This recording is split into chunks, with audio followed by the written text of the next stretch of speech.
2024년 2월 11일 플로리다를 떠나서 엘라바마로 가고 있습니다. 3시간 정도 예상을 했는데 날씨가 좋지 않아서 조금 시간이 지연될 것 같습니다.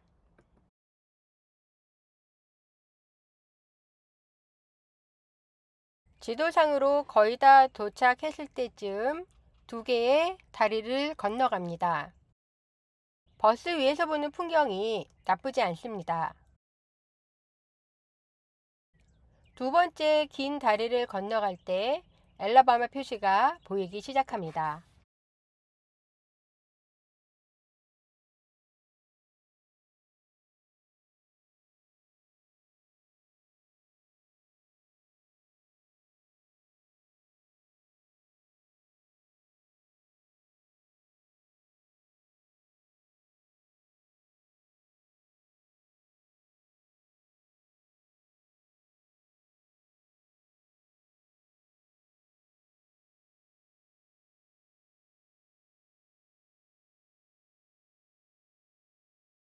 그렇게 오늘도 10번 웨스트를 달리고 달려서 엘라바마주에 도착했습니다.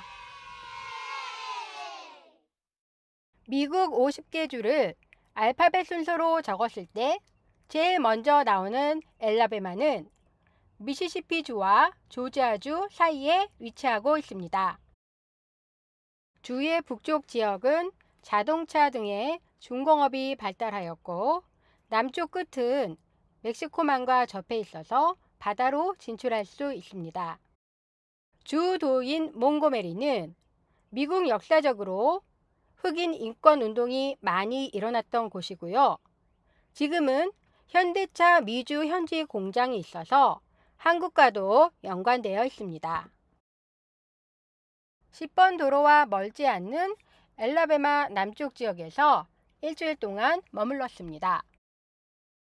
여기는 저희가 매번 캠핑장을 예약하는 사이트입니다. 회원제로 운영이 되고 있고요. 회원권을 구입하면 회원 등급에 따라서 이 회사가 운영하는 캠프장에서 하루부터 3주까지 무료로 머물 수가 있습니다. 회원권은 중고 거래가 가능합니다. 저희는 80개 정도 이용할 수 있고 최대 3주 정도 머물 수 있는 중고 회원권을 구입했습니다. 캠핑장의 조건에 따라서 돈을 내야 하는 곳도 있고 나이 제한이 있는 곳도 있습니다. 예약 자체도 반드시 개런티 되는 건 아니고요. 기간이나 지역에 따라서 예약이 안 될 수도 있습니다. 그렇지만 지난 6개월 동안은 차분차분 예약하면서 잘 이용해 왔습니다. 이 지도가 저희가 이용할 수 있는 캠핑장이 위치한 곳입니다. 지도를 보시면 양쪽으로 캠핑장이 집중되어 있습니다. 작년 여름부터 플로리다까지는 잘 이용했는데요. 이제부터 동서로 가는 길에는 중간중간 없는 곳이 있어요. 그래서 저희가 개별적으로 돈을 내면서 일일이 예약을 해야 했습니다. 캠핑장을 찾다 보니 동서 대륙 횡단을 하시는 분들이 많은 것 같습니다. 저희가 가는 도로 주변으로 캠핑장이 많이 있습니다. 그래도 낯선 곳이라서 살짝 걱정을 했는데요. 알라바마 폴리라는 곳에 위치한 이곳은 평범한 개인 캠핑장입니다. 비수기 기준으로 일주일 있는 조건으로 하루에 55불입니다. 개인이 운영하는 캠핑장은 오래 있을수록 할인율이 높습니다. 일요일날 도착해서 화요일날 가까운 바닷가를 보기 위해서 남쪽으로 갔습니다. 내비게이션이 가르쳐주는 대로 길을 가는데요. 저 다리를 넘기 위해서 5불을 내라고 했습니다. 방법이 없으니 5불을 내고 다리를 건너는데 물 위로 형형색색의 배들이 보였습니다. 뭔지 궁금하니 우선은 근처에 주차를 하고 가보았습니다. 오늘이 마디그라 축제의 마지막 날인 팻 튜즈데이였습니다. 어렴풋이 내용은 알고 있었는데요. 날짜는 정확하게 몰랐습니다. 부활절과 연관이 되어서 매년 날짜가 바뀝니다. 사순절이 시작되는 제2 수요일 바로 전날인 화요일을 말하는데요. 부활절 전 40일 동안은 금식과 절제를 하기 때문에 그 전에 먹고 마시는 축제라고 합니다. 미국 남부 지역에서 다양하게 행사가 이루어지는데 특히 뉴올리언스에서 있는 마디그라 축제는 세계적으로 유명합니다. 저렇게 퍼레이드를 하면서 구슬 목걸이, 과자 이런 것들을 던져줍니다. 그러면 받은 사람들은 해피 마디그라를 외쳤습니다. 300년 전에 프랑스에서 이주해온 군인들과 이주민들이 고향의 풍습을 그리워하면서 소소하게 시작했다는데요. 지금은 세계적인 축제가 되었습니다.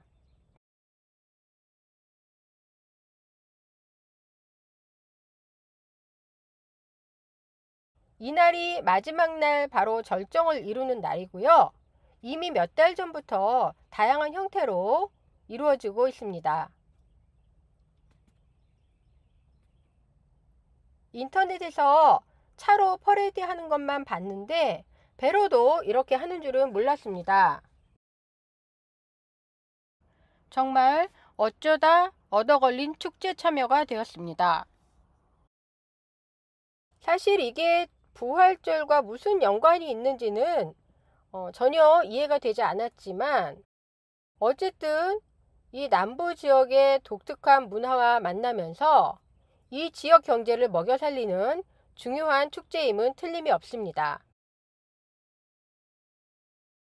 초등학교 이후 처음으로 몇십 년 만에 구슬 목걸이를 주렁주렁 걸어보았습니다.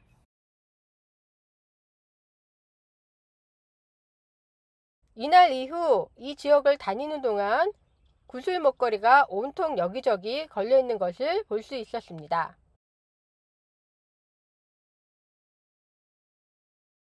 바닷가에서 퍼레이드 행사가 있었던 것 같습니다. 저희는 가는 길에 또 우연찮게 만나서 이렇게 구경을 하게 되었습니다. 얼핏 봐도 규모와 정성이 대단합니다.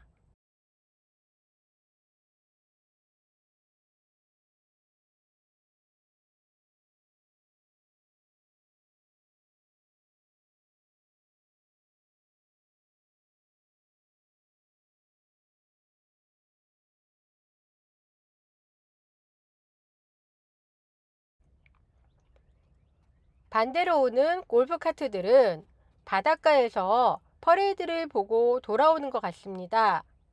온통 블링블링 구슬 목걸이로 장식이 되어 있습니다.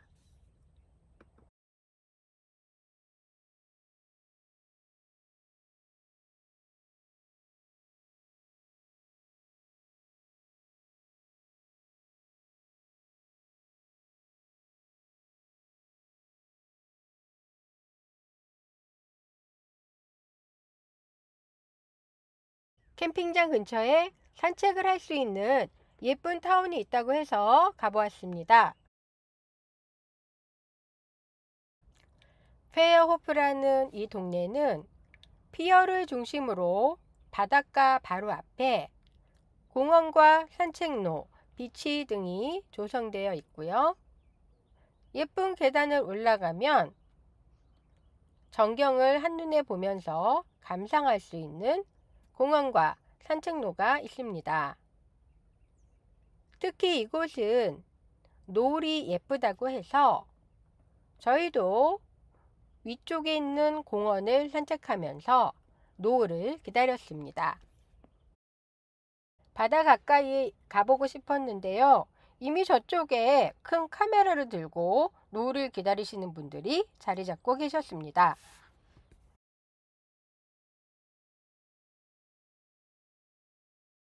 좋은 장비가 아니어도 막 찍어도 예쁘네요. 역시 자연은 거짓말하지 않습니다.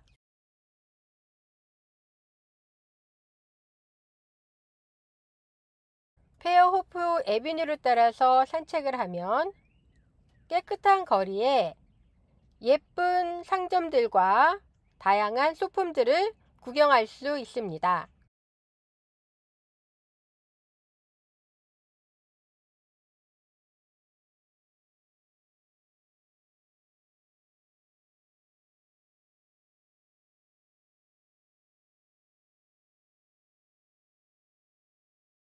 주방용품을 파는 가게에서 발사믹 식초와 올리브 오일을 팔고 있었습니다. 시음을 해보고 주문을 하면 구입을 할 수 있어서 저도 몇 개 먹어보고 한 병을 구입해 왔습니다. 저녁이 되니 조명과 어우러져서 거리가 더욱더 예뻐졌습니다. 차들도 더 많아졌네요. 크리스마스 즈음 오면 장식이 굉장히 예쁘다고 하니 혹시 다음에 기회가 되면 그 시기에 다시 와야겠습니다. 캠핑장 앞에 있는 59번 도로를 타고 남쪽 바닷가로 갔습니다.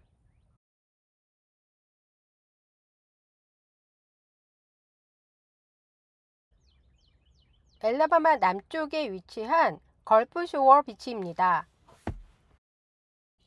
눈처럼 하얀 모래와 푸른 바다가 장관을 이룹니다.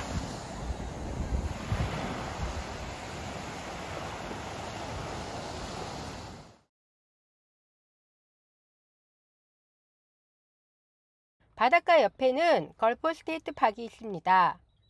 스테이트 파크 비지터 센터 앞에는 주차비가 있고요. 저희가 들어간 이곳은 주차비가 없습니다. 이렇게 나무 댁이 바닷가까지 이어져 있는데요.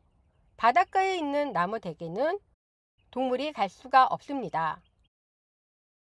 오후 늦게 공원에 도착해서 주차를 하려고 하니 공원 관리 아저씨가 어차피 락키 때문에 바다 쪽은 갈 수가 없으니 공짜 주차하는 곳에 주차를 하고 숲 쪽을 중심으로 산책을 하라고 조언해 주셨습니다.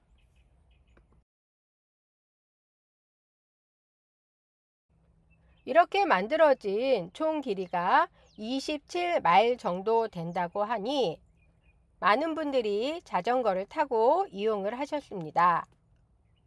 저희는 오후 늦게 도착을 해서 노을을 보면서 간단하게 산책을 했습니다. 혹시 이곳을 걸어오실 분들은 망원경을 꼭 가지고 오세요. 주변에 동물들이 많았는데 자세히 볼 수 없어서 아쉬웠습니다.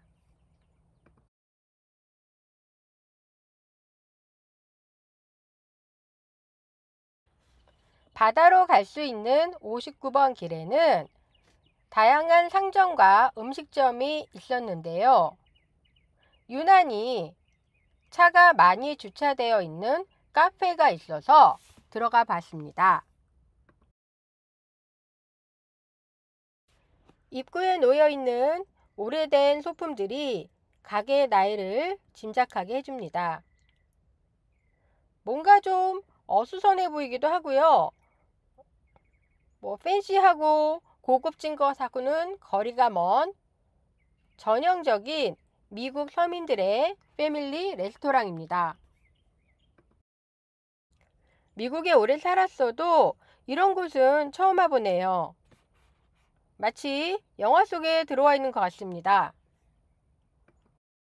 아무렇게나 툭툭 놓여진 것 같은 편안한 테이블 기본 세팅입니다.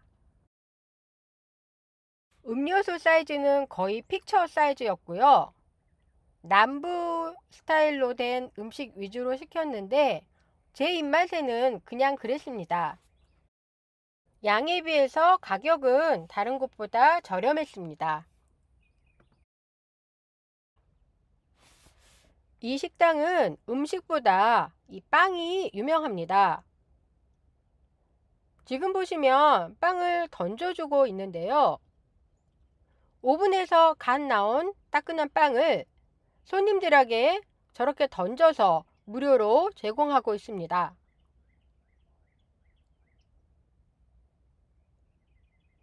보기와 다르게 빵이 맛있습니다.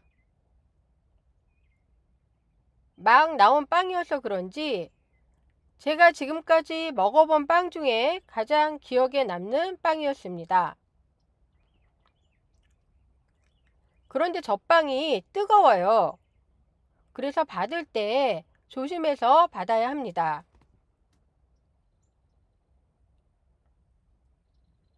남녀노소 다 좋아합니다.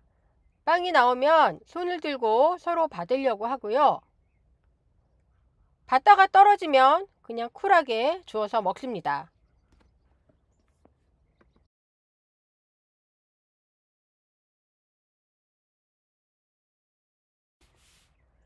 또 한 가지 특징은 음식을 먹고 있는데 자꾸 이렇게 샘플 음식을 주면서 먹어보라고 권해요. 가뜩이나 양도 많은데 자꾸 음식을 주니 음식점에서 노땡큐를 수없이 외쳤습니다. 테이블에 앉자마자 빵 던지고 음식 주고 정말 정신이 없는 곳이었습니다. 낯설고 신기했던 새로운 문화를 재미있게 경험하고 일주일 잘 쉬다 갑니다. 서쪽에 있는 루이지애나주로 이동합니다.